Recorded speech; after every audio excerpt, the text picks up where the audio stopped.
السلام عليكم ورحمة الله وبركاته. ازيكم يا حبايبي، عاملين ايه؟ يا رب تكونوا بخير. انا جاية ادردش معاكم النهاردة في تمثيلية تقريبا معظمنا اتفرج عليها. تمثيلية اسمها عمر افندي. التمثيلية دي اتعرضت على قناة اون دراما، واتعرضت على شاهد، واتعرضت على قنوات كتير جدا. التمثيلية دي يعني مش مرتبطة بسن، يعني في تمثيليات كتير جدا بنتفرج عليها اللي يقولك مثلا بلس 18 بلس 12 الكلام ده كله. لا، دي تمثيلية لكل الأعمار اللي هي ممكن تشوفها.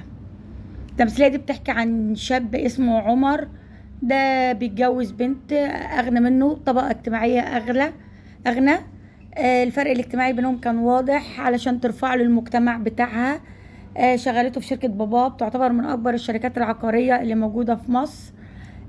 جابت له فيلا، سكنوا في فيلا بس باسمها، جايبه له أحدث عربية بس باسمها. واخدين عليه شيكات كتير جدا والكلام ده كله. معروف في الشركة بأنه جوز المدام، الكلام ده كله. طبعا نتيجة الفرق الاجتماعي اللي ما بين الاتنين، هنلاقي ان حماه كان دايما بيحط قدامه مشاكل كتير، كان بيعايره بفقره، كان بيبصوا له ان هو اقل منهم وهكذا. نبص بقى على بابا عمر اللي هو تهامي اساسا ما كانش موافق على الجوازة دهيت، وحاول ينصح ابنه اكتر من مرة ان البنت دهيت مش هتنفعنا، وان البنت دي مش من مستوانا والكلام ده. طبعا الشباب بقى لا، هي بتحبني وانا بحبها، واحنا مع بعض هنكبر، واحنا والكلام ده كله. المهم بيتجوزوا زي ما بنقول وبيخلفوا بنت. طبعا هو الاب والام الاتنين مرتبطين بالبنت، بس نتيجة التفاوت ما بينهم هو دايما بيحاول انه ياخد البنت في حكاوي ومعرفش ايه. الام لا، عايزة معاملة كويسة أوي للبنت، اللي هما البنت ما تغلطش، البنت ما تقولش، البنت ما تعملش وهكذا. برضو عمر ليه صاحب تقريبا اسمه صلاح ساكن فوق السطح، المستوى الاجتماعي زي عمر بالظبط الحقيقي، اللي هو مستوى اجتماعي قليل. بيرسم صور وهكذا. بابا عمر رسام، بيرسم صور حلوة جدا وبيروح يبيعها. هنعرف فيما بعد بقى ان هو كان بيبيعها باسمه مستعار، وده علشان يجمع فلوس لسبب ما. بابا عمر اللي هو تهامي ده هو مرة بيبيع لوحة، بيروح عند راجل بيبيع اللوحة، بيموت. طبعا عمر مجرد ما بيعرف ان والده توفى بيبلغوا الراجل صاحب التابلوهات اللي هو بتتباع، بيحزن جدا وبيروح بيت والده بيحزن والكلام ده كله، ويقعد في البيت كام يوم. في خلال بقى قعدوا في البيت كام يوم، بيكتشف في الأوضة اللي بابا كان بيقعد بيرسم فيها، بيكتشف ممر، بيكتشف سرداب. السرداب ده بيفضل ماشي جواه ماشي جواه ماشي جواه 43 خطوة. خلي بالكم من الكلمة دي، 43 خطوة. اتاري ان الخطوات اللي هو بيمشيها عمر جوه السرداب ده سرداب زمني، انه بيرجع بيه الزمن. وحقيقي بيفضل يرجع لحد ما بيكمل ال80 خطوة، بيمشي 43 خطوة ويكمل لحد ما يوصل ل80 خطوة. مجرد ما بيخرج من السرداب بيلاقي نفسه في شقة مش قد كده. واحد بيمشي الشقة دي بطريقة مش كويسة، بطريقة مش شرعية.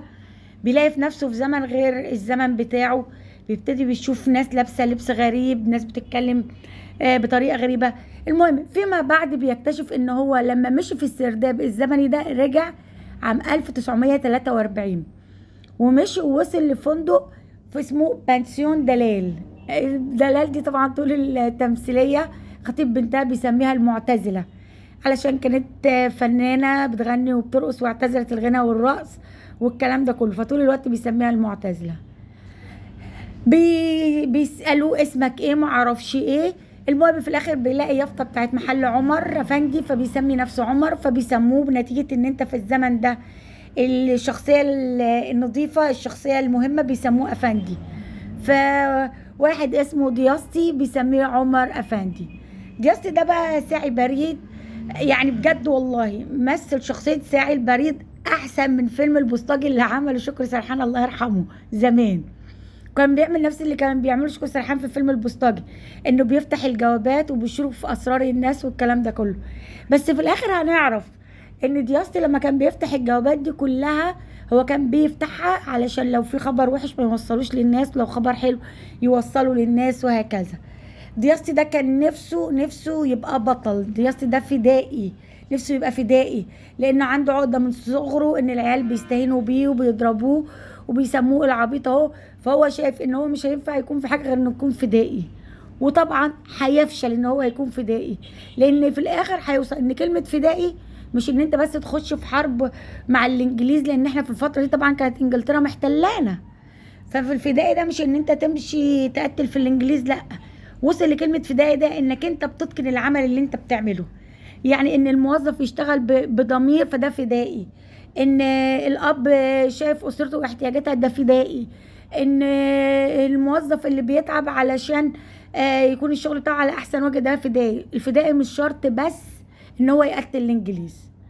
المهم في الاخر، مش في الاخر يعني في النص، عمر بيحب زينات وبيحاول يساعدها هي والمعتزلة والدتها دلال في ان هم يمتلكوا البنسيون بتاعهم، لان البنسيون ده كان عليه رهن كبير جدا لأباظة خطيب زينات، ومش عايز يديهم الورق بتاع البنسيون غير لما يدفعوا له 800 جنيه. طبعا المسلسل بيخش في اطار كتير جدا، ان هو بيعمل محاولات كتير جدا انه يفضل ما بين زمنه وزمنهم 43 ويرجع ل 2023 يجمع فلوس عشان يسدد، ويفضل رايح جاي رايح جاي، ويروح المكتبة يقرأ المجلات والجرايد اللي بتتكلم عن 43، حاول اكتر من مرة ان هو يغير في الاحداث اللي حصلت.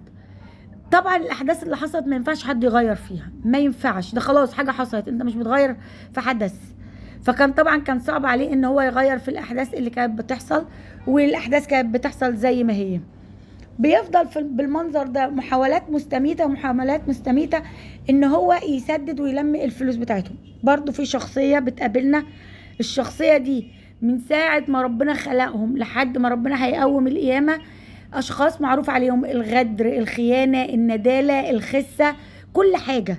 اللي هو شلهوب اليهودي اللي ما عندوش ضمير وعنده استعداد انه يبيع ذمته ويبيع ضميره ويبيع اي حاجة لمجرد بس ان هو يبقى متواجد. وده من زمان لحد وقتنا الحالي، والتاريخ بيقول لنا كده. اليهود اصعب ناس واكتر ناس عندهم غدر وخسة وخيانة. المهم شلهوب ده طبعا كان ليه دور ان هو اللي بيرشد عن الفدائيين اللي موجودين في مصر، ان هو بيتعاون مع الانجليز. كل ده طبعا عشان كان خايف من الالمان، لان الالمان كانت بتكره اليهود. وعلى فكرة دي حقيقة، هم كانوا بيروجوه عشان يفضلوا في مصر او يحتلوا اي دولة. اليهود او هتلر بمعنى اصح ما عملش فيهم المذبحة بالعدد اللي هم كانوا بيروجوا فيه، لا، هم كدابين وخاينين والكلام ده كله مش صح. المهم كان دايما عمر بيروح يحكي لمراته عن الزمن ده، ومراته ما كانتش بتصدقه ان في سرداب بيغير الزمن لو مشينا فيه والكلام ده كله. الى ان فجأة تقرر الزوجة ان هي تمر في السرداب ده هوت، وتوصل لعمر في الوقت اللي كان واقف مع زينات بيتكلم معاها. فزينات تعرف ان عمر مش من الزمن بتاعها، وتقرر تقوله ان انا اوصف لي الناس اللي عايشين في الزمن عندك. ودي كانت من اجمل اللقطات اللي هي بجد اتعملت. لما جه يوصف لها الناس في الزمن بتاعنا، قال لها الناس تحس ان هم متضايقين، ان هم مضغوطين، ان الحياة بتاعتهم في سرعة مستمرة، لازم يخلصوا الحاجة دي بسرعة، لازم يعملوا كل حاجة، لازم يسابقوا الزمن، لازم عليهم ضغوطات، مش حاسين بأي حاجة. في تقدم تكنولوجي، ان انت وانت في مكانك ممكن تتعاملي مع اي حد في اي مكان، ممكن تعرفي اي حاجة. بس التقدم التكنولوجي ده خلانا نخسر الاجتماعية بتاعتنا، ان احنا نزور بعض، ان احنا نشوف بعض، ان احنا نتكلم مع بعض، ودي حقيقة. في حين ان الناس في الزمن بتاعكم لا، الناس هادية، والناس كل حاجة عندهم بسلاسة والكلام ده كله. فلما قالت له طب خدني للزمن بتاعك، ومشوا في السرداب الزمني دهوت، قال لها انت لو كملتي هتلاقي نفسك عجزتي، وصلتي عديتي فوق عمرك 80 سنة. فخافت ورجعت. المهم اللي انا عايزه اقوله ان فضل يحاول مره واثنين وثلاثه علشان يسدد، خلوا بالكم اللي انا بقوله ده، علشان يسدد مجرد الديون بتاعه زينات والمعتزله دلال، الى ان هو هيقدر في الاخر ان هو هيسدد الديون، وتنتهي التمثيليه ان هو بيرجع للزمن بتاعه وبيعيش مع زوجته ومع بنته، ومن وقت للتاني بيحاول ان هو يعرف اخبارهم. جميل.